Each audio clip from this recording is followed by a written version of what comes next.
All right, let's just dive right into this explainer and decode what is, frankly, a highly structured digital psychological trap. We're going to track exactly how obscure online puzzles can actually funnel seekers into a severe real-world nightmare. We are looking at a literal masterclass in manipulation today, examining raw primary source data and real accounts from survivors to expose the specific cult control and digital harassment patterns that these architects use. So, treating this like an anatomy lesson, our playbook today is the digital recruitment funnel, scouting and the handoff, constructing an alternate reality, weaponizing love and destiny, dismantling critical thinking, and finally, real-world harassment patterns. Okay, Section 1, the digital recruitment funnel. You know, Thomas Schoenberger uses these cryptic online puzzles, things like Cicada 3301 and Tangery 137, as this highly filtered digital fishing net. He isn't looking for just anyone, right? He is hunting for highly intelligent, yet spiritually vulnerable individuals. The literature surrounding these puzzles explicitly asks, do you feel spiritually out of place? It's a really calculated siren song for folks seeking a higher purpose. The sheer complexity of these puzzles ensures that the people who actually solve them are dedicated, they're smart, and they are desperately looking for meaning. And when someone finally cracks those codes, they aren't just a winner. They are marked as an aspirant in what Schoenberger calls a 5D glass bead game. It literally turns their real-world search for meaning into a manipulated game where the creators hold all the cards. And here is the actual, systematic, four-step digital brainwashing pipeline designed to strip away a target's existing life. First, the scout hooks them through the euphoria of solving the puzzle. Then, they overwhelm the target's reality with massive amounts of arcane information, just completely breaking down their cognitive defenses. Next up, they isolate the victim using intoxicating, hyperbolic praise that they really can't get anywhere else. And finally, they criminalize the victim's own internal doubt, ensuring the target polices their own thoughts. It is a terrifyingly calculated method to rebuild their reality entirely around the cult's demands. Moving right along to Section 2, scouting and the handoff. These aren't random internet encounters, folks. This is a highly coordinated human pipeline. The target is seamlessly passed from the initial, disarming digital contact point directly to the scout, Thomas Schoenberger, who thoroughly vets them. He's assessing their malleability, their resources. Once vetted, the crucial handoff happens. The target is pushed into the isolated, one-on-one psychological grip of Lisa Clapier, operating under the alias Pistis. Lisa acts as an awakening coach, taking the foundation Thomas built and using intense spiritual manipulation to finish the job. This division of labor is incredibly effective because it just keeps the target constantly off balance, moving them from the excitement of the scout to the deep, manipulative intimacy of the handler. Just listen to this quote for a second and notice the predatory nature of this profiling. Right from the scouting phase, Schoenberger is aggressively hunting for financial vulnerabilities and physical assets. This is literally the first thing he asked target Paula Davis after she solved the puzzle. It wasn't about her spiritual journey, it wasn't about her intellect, it was an immediate audit of her resources. He spends months grooming these aspirants, meticulously calculating exactly what they have to lose, like a small business or a home, just so he can exploit those exact assets later on. Section 3, constructing an alternate reality. To establish total authority, Lisa unleashes a chaotic flood of historical and mystical lore. This is a deliberate cult control pattern designed to cause severe information overload. She weaves the Knights Templar, a hidden utopia called Ariani, Admiral Byrd's expeditions, and, somehow, modern blockchain technology all into one massive, bewildering narrative. The timeline jumps constantly. It mixes undeniable historical facts with outrageous esoteric fiction. She even inserts herself directly into the center of this mythology as a messianic figure, claiming she cracked the encryption necessary to redistribute the Earth's hidden gold. It is just an overwhelming, exhausting deluge of information. Now, you might be wondering, why do they do this? Well, because it doesn't actually matter that the deep state, the Templars, and blockchain gold redistribution make absolutely zero logical sense when strung together. The sheer volume and absurdity of this fantasy forces the victim's exhausted brain to abandon grounded reality entirely. When your cognitive defenses are battered into submission by thousands of words of esoteric lore every single day, you just stop trying to fact-check. You simply submit to the person who claims to understand it all. Which brings us to Section 4, weaponizing love and destiny. This is where the spiritual manipulation reaches its absolute peak. This is a textbook, calculated example of love bombing. Lisa offers an incredibly intoxicating validation to someone who already feels lost, telling them they are part of a literal divine prophecy. Imagine feeling completely alienated from the modern world, right? And suddenly this awakening coach tells you that you are chosen, that you possess a unique cosmic gift destined to help save the world. It's a blindingly powerful narcotic that makes the target desperate to keep pleasing the handler. By defining the victim as an awakened initiate or a fourth-generation butterfly, Lisa ensures the target's entire self-worth becomes completely dependent on her and the group. And this is a brutal control pattern. Because if you truly believe your presence in this digital group is tied to a cosmic destiny, walking away isn't just unsubscribing from an email list. It becomes a massive psychological guilt trap. Leaving literally feels like you are turning your back on the universe itself and failing humanity. Okay, Section 5. Dismantling critical thinking. This is honestly the darkest phase of the brainwashing process. The handler actively trains the victim to view their own natural intuition and logical doubt as a malicious virus. If the target raises a valid question or expresses concern about the bizarre teachings, the handler immediately dismisses it as a matrix program or an echo from the Hall of Mirrors. They literally take the victim's own critical thinking and weaponize it against them, making the target believe that their own healthy skepticism is actually a spiritual failing that urgently needs to be purged. And they achieve this total mental surrender through some pretty sinister coaching methods like absolute presence and radical releasing. The handler completely overrides the target's internal thoughts, essentially trapping them inside the cult's psychological framework.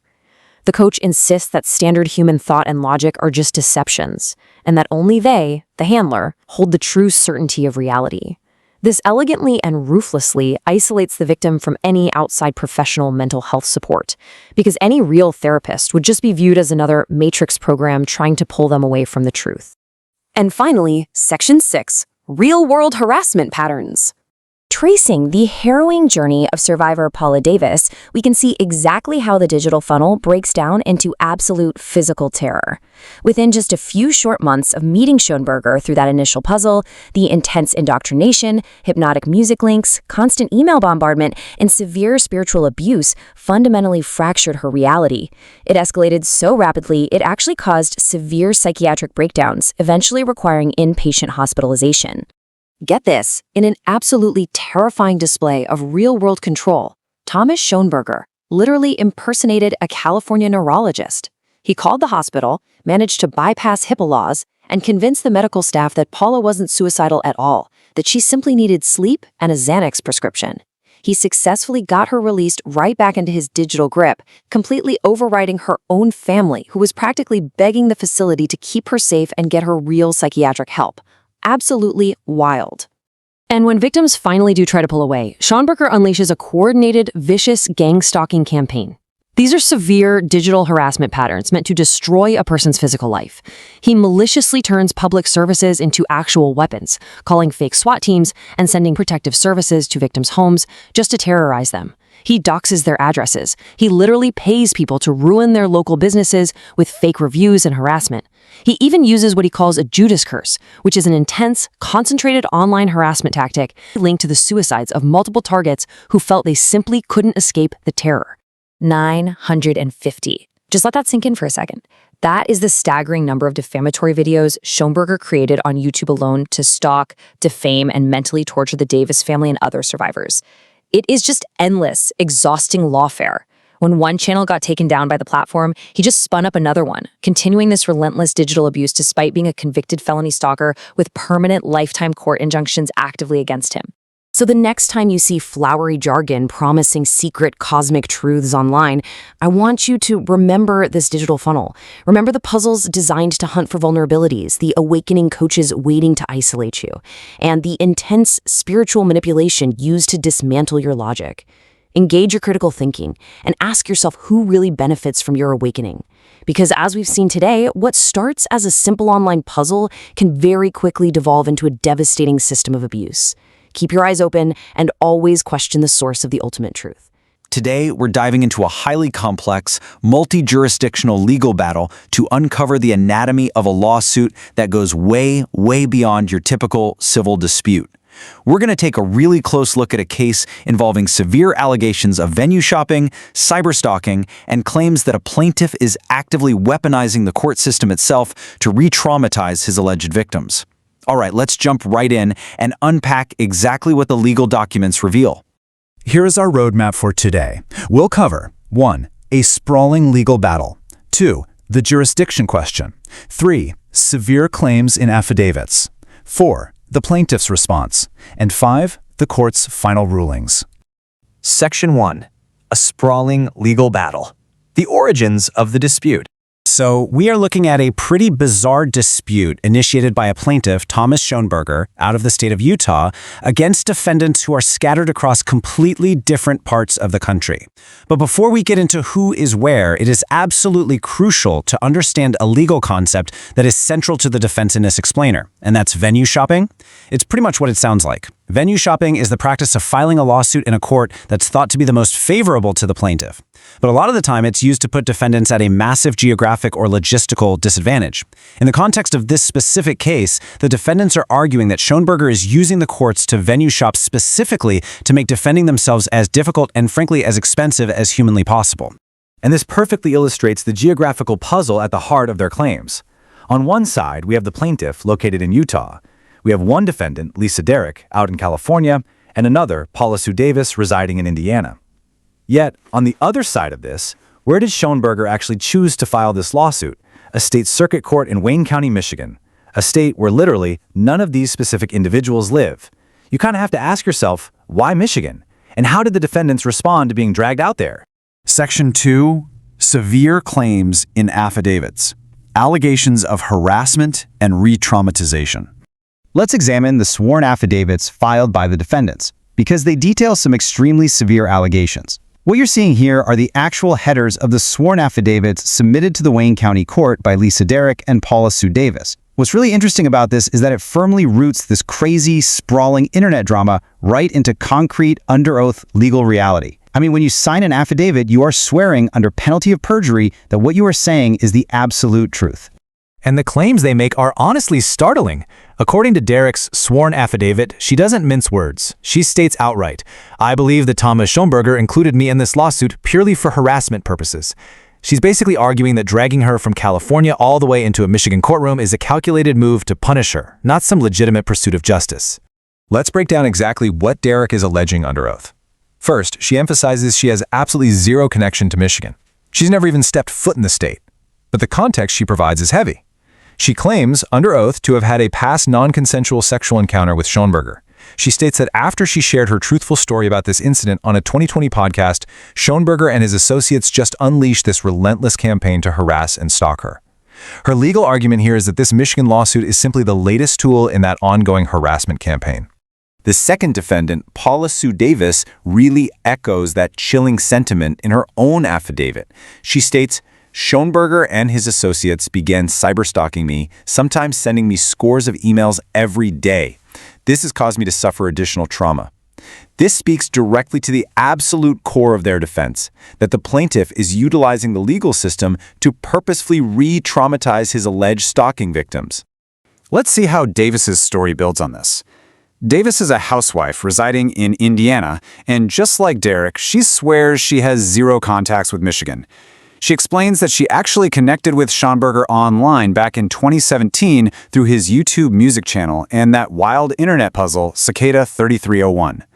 She officially alleges that Schoenberger led her down a path of supernatural and occult matters, which ultimately triggered a severe mental health breakdown requiring psychiatric treatment. And it was after this breakdown that she claims the intense cyberstalking really kicked in.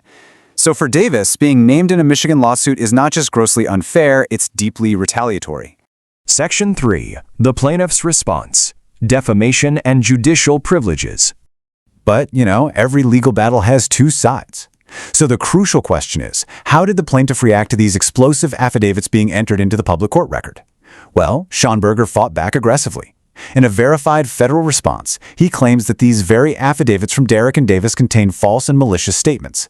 He accuses them of abusive process, civil conspiracy, defamation per se, and intentional infliction of emotional distress, the whole 9 yards. He argues that their horrific stories of assault and stalking are entirely gratuitous and lack literally any relevance to the actual legal issue at hand, which was simply whether or not the Michigan court had jurisdiction over them.